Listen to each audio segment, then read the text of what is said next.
Hi, I'm Chris Baber. Today I'm going to cook with M&S. These are my pea, mint and salmon fish cakes made with Cook with M&S pea and mint mash. Dice them into cubes and get your spuds in to boil. Time to drop in our amazing Scottish salmon from M&S. So there we go, salmon and potatoes are done. I've drained them off, let all the steam come away, bit of fresh parsley. And then we get to our amazing Cook with M&S pea and mint mash. It's lightly crushed peas with a hint of mint. It's going to give it some sweetness from the pea and some freshness from the mint. A couple of spoonfuls of that going in there.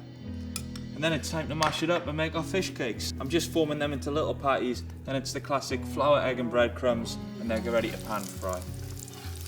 Fish cakes beautifully golden, just a minute or so on each side, then we're going to pop them back on our tray and get them in the oven to finish off. There we go, piping hot fish cakes from the oven, and I'm going to serve that with a little bit more of our amazing Cook with M&S pea and mint mash, and then of course the star of the show, our pea and mint and salmon fish cakes. Nice squeeze of lemon over the top. That's how I cook with M&S, pea, mint and salmon fish cakes using Cook with M&S pea and mint mash. Over to you.